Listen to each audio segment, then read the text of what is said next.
তুমি কি জানো আমি তোমাকে কত ভালোবাসি?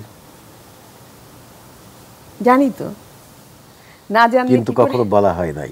আচ্ছা কখনো কি তোমাকে আমি বলেছি? এখন বললাম। আচ্ছা, ওয়াও, জাস্ট ওয়াও। আমার মনে হচ্ছিল কিছুক্ষণ আমি হারিয়ে গেলাম দুজনের এই রোমান্টিক আলাপ শুনে। আমি আমি এই পর্যায়ে দুজনের আরেকটু খুনসুটির আলাপ করার সুযোগ করে দিতে চাই। সেটা হচ্ছে দুজনকে আমি কাগজ কলম দিচ্ছি। এই যে আজকের এই আয়োজন, যে কথা হয়নি বলা সংসার জীবনে, দুজনকে যে কথা আজ পর্যন্ত বলা হয়নি সেই কথাগুলো একটু রাইট ডাউন করে ফেলুন। আমার মতো দর্শকরা অপেক্ষায় আছে দুজন আসলে দুজনের জন্য কি লিখেছে সেটা জানবো একেবারেই আয়োজনের শেষ পর্যায়ে। বাট তার আগে আরেকটা বিষয় আমি একটু দুজনের কাছ থেকে জানতে চাই। এই যে নিজের সন্তানেরাই হচ্ছে একটু জেলাসি ফিল করে না, তো আপনারা দুজনেই সবারই মা বাবা, ওরকমই একটা আবেদন আপনাদের মধ্যে আমরাও পাই। তো সেই জায়গা থেকে একটু জানতে চাইবো, আপনারা অনেকের সাথে কাজ করেছেন ইন্ডাস্ট্রির, তো আমি জানতে চাইবো ছেলে হিসেবে বেস্টকে, মেয়ে হিসেবে বেস্টকে।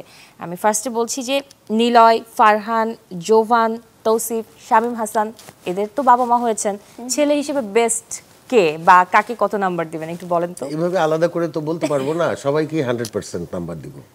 আজকে বাসায় গেলে দুই মেয়ের মানে চোখের জল মুছতে মুছতে দুজনের সময় যাবে, আপু কি বলবে? আমি একই কথা বলবো আসলে। তারপরে কাকে মেয়ে এগিয়ে হিসাবে, কাকে হ্যাঁ। একটু পিছিয়ে রাখবো?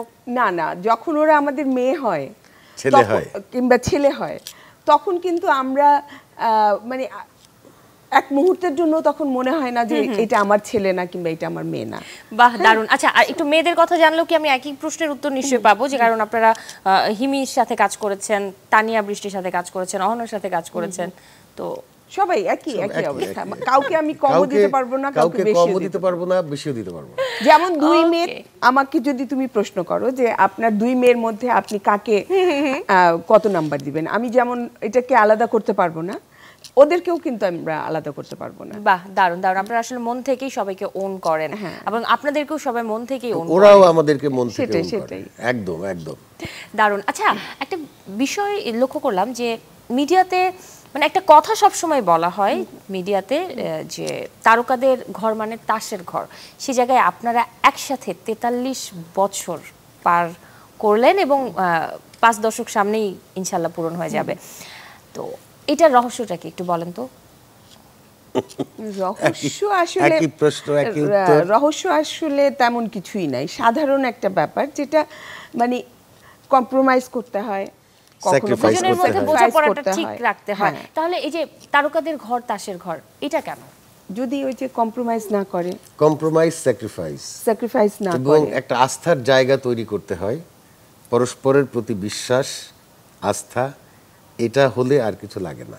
মানে কম্প্রোমাইজ, তারপরে আস্থা, স্যাক্রিফাইস, এই বিষয়গুলো না থাকলেই আসলে সংসারটা ভেঙে যায় বা সম্পর্কগুলো ভাঙছে, সেটাই তো। হ্যাঁ, একটু তো তোমাকে ছাড় দিতেই হবে, তাই না? একটু ছাড় পেতে হলে একটু ছাড় দিতে হবে, ওইটুকুই আর কি। আর এটা একটা সময় আস্তে আস্তে ইয়ে হয়ে যায়, মানে কি বলে, অভ্যস্ততা এসে পড়ে, তো তখন আর ঝামেলা হয় না। কিন্তু শুরুতে যদি এই জিনিসগুলোতে একটু প্র্যাকটিস করা যায় তাহলেই ঠিক হয়ে যায়।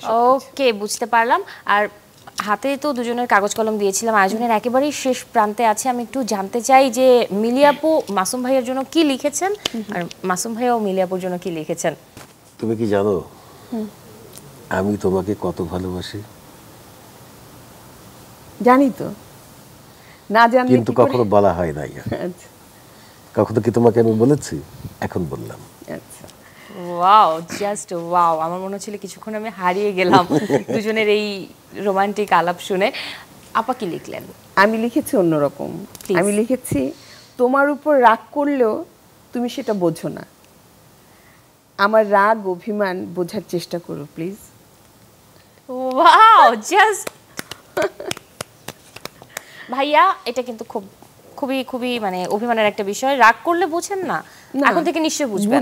অবশ্যই মানে বলতে হয় যে আমি রাগ করেছি, অবশ্যই বুঝি। সেটা সে বুঝে কিনা সন্দেহ আছে।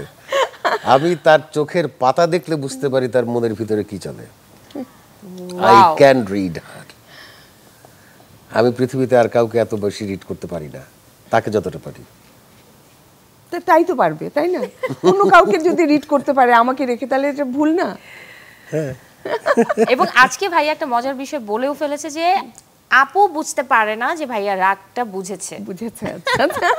এটা আমার খুব ভালো লেগেছে। এই ভালোবাসা বেঁচে থাকুক, হাজার বছর এই সম্পর্ক টিকে থাকুক, শত শত